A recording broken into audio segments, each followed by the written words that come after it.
Welcome to our channel. Bachchalakuri Joseph alias Ravan, ప్రశ్న రావణ్. రాజ్యం మీద దాడి, రాజ్యం మీద బూతుల ప్రయోగాలు, వ్యవస్థలను కించపరచడం, రాజ్యాంగాన్ని అవమానపరచడం, హిందూ దేవుళ్ళను అవమానపరచడం మీద ఉపాధి చట్టాన్ని ప్రయోగించి కేసు పెట్టి పోలీసులు అరెస్ట్ చేశారు. అతని ఫోన్లో ఉన్న విషయాలను బయటికి తీస్తే అనేకమైన ఘోరాలు బయటపడ్డాయి. కొన్ని ఫోన్ నెంబర్లు కూడా బయటపడినాయి. ఆ ఫోన్ నెంబర్లో ఇద్దరు మాజీ ఐపీఎస్ అధికారుల ఫోన్ నెంబర్లు ఉన్నాయన్న వార్తలు కూడా బయటకు వచ్చినాయి. వారిద్దరూ ఇటీవల ఆ రావణ్ అనే వ్యక్తితో వీడియోలు చేసిన మాట కూడా వాస్తవం అంటున్నారు విశ్లేషకులు. ఆ వీడియోలు చేసిన సందర్భంగా తీసుకున్న ఫోన్ నెంబర్లు ఇప్పుడు బయటపడిన సందర్భంగా కొంతమంది ఆ ఫోన్ నెంబర్ల విషయం మీద కామెంట్లు చేస్తున్నారు, పోస్టులు చేస్తున్నారు. ఒక యూట్యూబర్ దగ్గర ఫోన్ నెంబర్లు ఉండటం నేరమా? వాళ్ళు ఉపాధి చట్టం ప్రయోగించడాన్ని వ్యతిరేకించడం వల్లే ఆ ఐపీఎస్ ఆఫీస్ని వ్యతిరేకిస్తున్నారా? తెలుసుకునే ప్రయత్నం చేద్దాం. విశ్లేషణ టైం అంతా కూడా ఉన్నారు సీనియర్ జర్నలిస్ట్ దుర్గా కుమార్ గారు. వారి నుండి మన విశేషాలు తెలుసుకుందాం. నమస్తే సార్. నమస్తే బ్రహ్మ గారు, మన వీక్షక మిత్రులకు కూడా. ప్రశ్న రావణ్ ఛానల్ కార్యనిర్వాహక అధికారి గమన అమ్మాయి ఫోన్లో ఇద్దరు ఐపీఎస్ ఫోన్ నెంబర్లు ఉన్నాయి, వారికి మెసేజ్లు కూడా చేసింది అంటూ వార్తలు వస్తూ ఉన్నాయి. అమ్మాయిని ప్రశ్నించారు, అమ్మాయి ఒప్పుకుంది. దాన్ని ఖండిస్తూ వాళ్ళు ఐపీఎస్ అధికారులు మాట్లాడిన పరిస్థితి కూడా మనం చూసాం. యూట్యూబ్ ఛానల్ దగ్గర ఫోన్ నెంబర్లు చాలామంది ఉంటాయి. ఫోన్ నెంబర్లు ఉన్నంత మాత్రాన వాళ్ళకి లింక్ చేసే అవకాశం లేదు, చేయలేం కూడా. కానీ విస్తృతంగా ప్రచారం జరుగుతూ ఉంది. ఆ ఐపీఎస్ అధికారి చాలామందికి తెలుసు, చాలా యూట్యూబ్ ఛానల్స్ ఆయన ఇంటర్వ్యూలు ఇస్తూ ఉంటారు.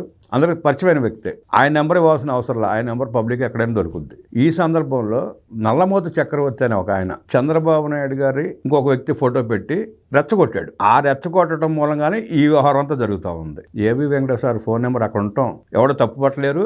అట్లాగే వాళ్ళు ఆయన ఇంటర్వ్యూ చేయడానికి కూడా ఎవరు ప్రశ్నించలేరు. కానీ ఈయన రెచ్చగొట్టడం మూలంగా కొంతమంది విమర్శిస్తున్నారు. అదే సందర్భంగా ఏబి వెంకటేశ్వర ఒక కార్యక్రమంలో పాల్గొన్నప్పుడు ఆహ్వానితుల పిలుపు మేరకు అంబటరాంబాబు కూడా వచ్చాడు, మాట్లాడాడు, వెళ్ళిపోయాడు. సభ్యులు ఆహ్వానించినప్పుడు ఎవరైనా వెళ్తారు, మాట్లాడతారు, వచ్చేస్తారు.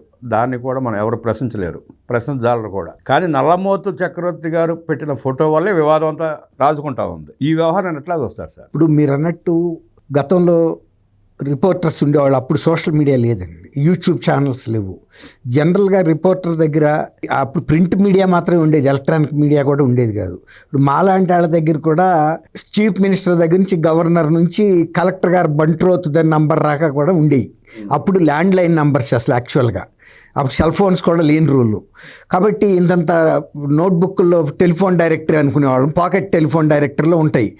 ఈ అందరితోనూ మేము మాట్లాడతామని కాదు, ఎప్పుడైనా అవసరం వచ్చినప్పుడు, ఏ అర్ధరాత్రి అయినా అపరాత్రి అయినా అవసరం వచ్చినప్పుడు ఇమ్మీడియట్గా ఫోన్ చేసే అవకాశం ఉండాలి. కాబట్టి అది ఉంచుకుంటారు. ఇప్పుడు ఆ స్థానంలో యూట్యూబ్ ఛానల్స్ వచ్చినాయి. కాబట్టి మీరు అన్నట్టు సమాజంలో ప్రజా జీవితంలో ఉన్న అన్ని పార్టీలు, అందరు వ్యక్తులు, ఏదైనా ఎన్జిఓలు కానీ ఇతర సోషల్ యాక్టివిస్టుల నంబర్లు కానీ పోలీస్ అధికారుల నంబర్లు కానీ ఉండటం సహజం. వాటిని ఎవరు తప్పు పట్టలేరు. అట్లాగే వాళ్ళు ఇంటర్వ్యూ కూడా చేస్తారు, వాళ్ళ అభిప్రాయాలు ఆ యూట్యూబ్లో వేస్తారు. అవి ప్రభుత్వానికి వ్యతిరేకంగా ఉండొచ్చు, ఫరగా ఉండొచ్చు, లేదు వాళ్ళ వ్యక్తిగత అంశాలను ప్రతిబింబించవచ్చు. అక్కడి వరకు కూడా ఎవరు తప్పు పట్టడానికి వీల్లేదు.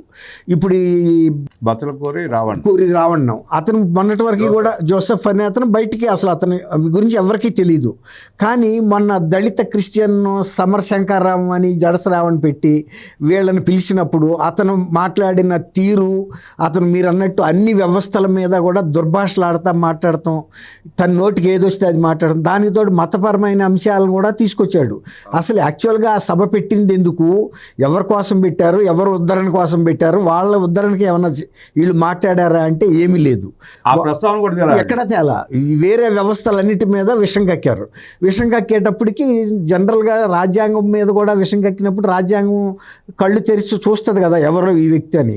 అప్పుడు ఉపా చట్టం పెట్టారు. ఉపా చట్టం పెట్టడం తప్ప అంటే ఉపా చట్టం ఇంతవరకు ఎవరి మీద పెట్టలేదు కదా. యూట్యూబ్లో అనేక రాజకీయ వివాదాస్పదమైన అంశాలు కూడా వచ్చినాయి. కానీ ఇతరులాగా దుర్భాషలాడుతూ వాళ్ళు ఏ రాజకీయ అవసరం కోసం పెట్టుకున్నారో అంతవరకు చేసినా కూడా ఎవరు పట్టించుకోవట్లేదు.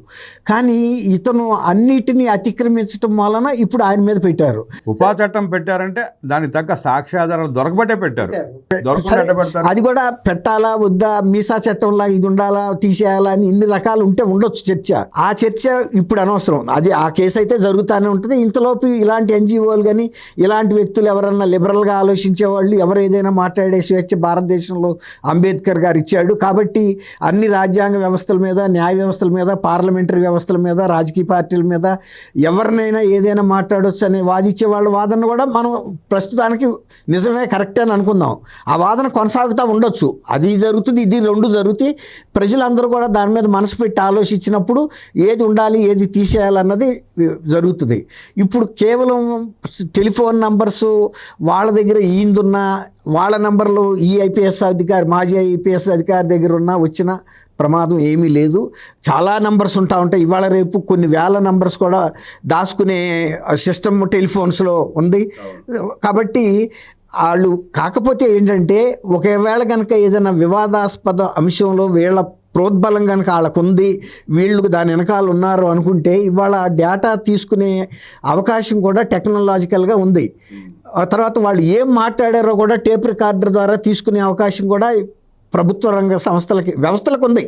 వాళ్ళు అడిగితే ఆన్ డిమాండ్ సర్వీస్ ప్రొవైడర్స్ ఆ కంపెనీలు ఏవైతే ఉన్నాయో ఫలానా నెంబర్ల నుంచి ఫలానా నెంబర్ మాట్లాడిన డేటా మాకు ఇవ్వమంటే తీసి ఇస్తారు. వాటిని విశ్లేషించవచ్చు. ఒకవేళ కనుక వీళ్ళు కనుక అందులో ఆ కుట్రలో భాగస్వాములు అయినట్టు కనుక ఆ విశ్లేషించిన డేటా టాక్లో కనుక ఉంటే వాళ్ళ మీద కూడా కేసులు పెడతారు. ఐపీఎస్ అధికారి అయినా, ఐఏఎస్ అధికారి అయినా, లేకపోతే మాజీ మంత్రి అయినా కూడా ఎవరైనా చట్టానికి లోబడి ఉండాలి. ఇప్పుడు ప్రకాష్ రాజ్ గారి అంశం కూడా ఇందులోనే వచ్చింది, ఇట్లాంటిదే. అయితే ఆయన హెచ్చరించాడు, నా జోలికి వస్తే ఇచ్చేస్తాను. కానీ దర్యాప్తు సంస్థలకు కనుక ఆధారాలు దొరికినప్పుడు నువ్వు బెదిరించినందువల్ల దర్యాప్తు సంస్థలు ఎవరు వెనక్కెళ్ళవు. నీ తప్పు ఉంటే, తప్పు లేనంత వరకు ఇప్పుడు నా చెయ్యి ఇట్లా జాసే అధికారం నాకు ఉందండి, కానీ మీ ముక్కుకు తగిలే అధికారం నాకు లేదు. అక్కడ నా స్వేచ్ఛ ఎండ్ అవుతుంది. అట్లాగే ప్రకాష్ రాజ్ గారు కనుక దీని వెనకాల ఆర్థిక పెట్టుబడి పెట్టినా, లేకపోతే వీళ్ళని ఇట్లాంటి రాజ్యాంగ వ్యతిరేకమైన మాట్లాడమని ప్రోద్బలం చేసినట్టు కనుక ఆధారాలు దొరికితే ప్రకాష్ రాజ్ గారు కూడా పిక్చర్లోకి వస్తాడు. అంతకుముందు అతను ఉన్నాడు కదండి, సినిమా రైటర్ పోసాని కృష్ణమురళి చాలా పెద్ద సినిమా రైటరు, పెద్ద యాక్టరు, అన్నీ తెలుసు అనుకున్నాం. తీరా ఆయన సాక్షి ఇచ్చిన స్క్రిప్టు, తర్వాత సాక్షి ఛానల్ ఇచ్చిన వీడియోస్ని తీసుకొచ్చి ప్రెస్ కాన్ఫరెన్స్లో పెట్టిన తర్వాత చట్టం తన పని తను చేసుకునేటప్పటికి ఇక అసలు ఎక్కడ అడ్రస్ లేకుండా వెళ్ళిపోయాడు. నాకు తెలియదు, ప్రెస్ కాన్ఫరెన్స్లో ఏదైనా మాట్లాడచ్చు అనుకున్నా అంటే ఆయన. అట్లాగే వీళ్ళు కూడా అనుకున్నాడని చెప్పాడు. అందరూ ఆశ్చర్యపోయారు. అంటే ప్రెస్ కాన్ఫరెన్స్లో పెట్టి నువ్వు ఎవరినైనా దుర్భాషలు ఆడొచ్చు అని ఎట్లా అనుకుంటావు? నువ్వు అంత పెద్ద రైటర్వి, అన్ని సినిమాలకి సక్సెస్ఫుల్గా చాలా పవర్ఫుల్ డైలాగ్ రాసావు, అనేక మంచి సినిమాలు కూడా తీసిన వ్యక్తి, చదువుకున్నాడు, పోస్ట్ గ్రాడ్యుయేట్, పిహెచ్డి కూడా ఉందో మరి తెలీదు. పిహెచ్డి అలాపైనా పీజీ అయితే ఉంది. అదే అన్నా. ఇట్లాగే ఇప్పుడు ఈ విషయం మీద ఈ స్థాయిలో ఈ దశలో ఎవరున్నారు ఎవరు లేరని చర్చించే కన్నా దర్యాప్తు సంస్థలు ఇప్పుడు ఇది వివాదం బయటకు వచ్చింది కాబట్టి నిజంగా వాళ్ళకి ఉన్న రిలేషన్ ఏంటి, అసలు ఏమన్నా ఈ ఆర్గనైజేషన్ ఎవరైతే ఆ గగన అనే అమ్మాయి ఉందో అసలు ఆమె ఆర్థిక పరిస్థితి ఏంటి, వాళ్ళకి ఫండ్స్ ఎక్కడి నుంచి వచ్చినాయి, అసలు వీళ్ళు ఏ ఉద్దేశంతో ఈ ఛానల్ ఫండ్స్ కూడా స్పష్టంగా వైఎస్ఆర్ కాంగ్రెస్ పార్టీ స్పాన్సర్ చేసింది వాళ్ళని అడ్డం పెట్టుకుని వివిధ రకాలుగా వివిధ కోణాల్లో రాజ్యం మీద, మతాల మీద, కులాల మీద, ప్రభుత్వాల మీద దాడి చేపిస్తూ ఉంది. అదే వాళ్ళ టార్గెట్. అన్ని బయటపడి అంటే అశాంతి సమాజంలో అశాంతి సృష్టించడానికి, ఒక అలజడి సృష్టించడానికి, ఒక సంక్షోభం సృష్టించడానికి వాళ్ళు ఆ ఛానల్ ద్వారా ప్రయత్నిస్తున్నారు అనేది మొన్న అతను స్క్రిప్టెడ్. ఇప్పుడు అతను ఆ రోజు ఒక్కసారిగా మొన్న తమిళనాడులో ఆ ముఖ్యమంత్రి విజయ్ గనక వచ్చినట్టుగా ఒక్కసారిగా వచ్చి డయాస్ మీద తెలుగు సినిమా తమిళ హీరోలాగా నల్లకళ్ళ జోడు పెట్టుకుని మరి ఆ రకమైన మాటలు మాట్లాడితే మరి ప్రభుత్వాలు కానీ లేకపోతే ప్రజలు కానీ ఎలా సహిస్తారండి? ఒక ఆర్గనైజ్డ్, ఇప్పుడు ఏబి వెంకటేశ్వరరావు గారు ఉన్నారు. ఏబి వెంకటేశ్వరరావు గారు కూడా ఒక పోలీస్ అధికారిగా రాజ్యాంగాన్ని కాపాడేందుకు ఆయన జీవితకాలం అంతా కూడా సర్వీస్ చేశాడు కదా, రాజ్యాంగానికి లోబడే చేశాడు కదా, రాజ్యాంగాన్ని ధిక్కరించిన వ్యక్తుల్ని ఆయన కూడా అరెస్ట్ చేశాడు కదా. వాళ్ళ మీద కూడా శిక్షించే అధికారం ఆయనకు ఉంది కదా. నక్సలైట్ ఏరియాస్లో వరంగల్లో కూడా పనిచేశాడు, మంచి పేరుంది.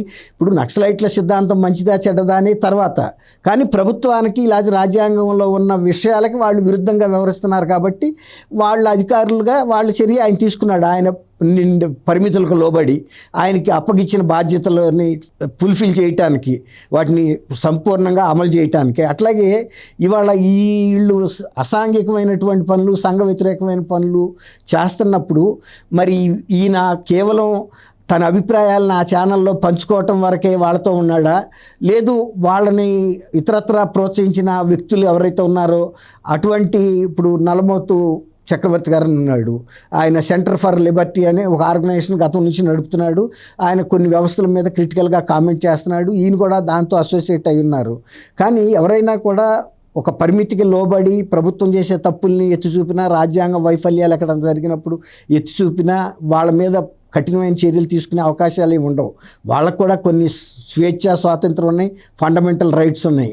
కాబట్టి ఇది ఇంకా డీప్గా వెళ్ళి వాళ్ళ సంభాషణలు బయటికి తీసినాడు.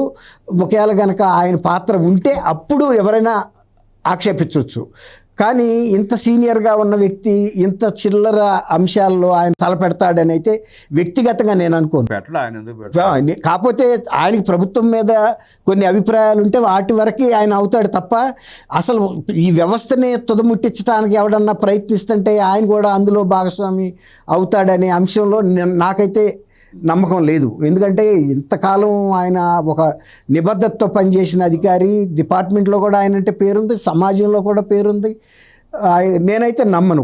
కేవలం పైన నంబర్లు, ఆయన నంబర్లు మీరు ఇందాక అన్నట్టు రాష్ట్రంలో కనీసం ఇప్పుడు ఆయనే కాదు, ఏబి వెంకటేశ్వరరావు ఆయన కూడా ఇంటర్వ్యూ చేశారు, రఘురామకృష్ణరాజు గారిని కూడా ఇంటర్వ్యూ చేశాడు అతను. అదే అండి, అందరినీ చేస్తారు.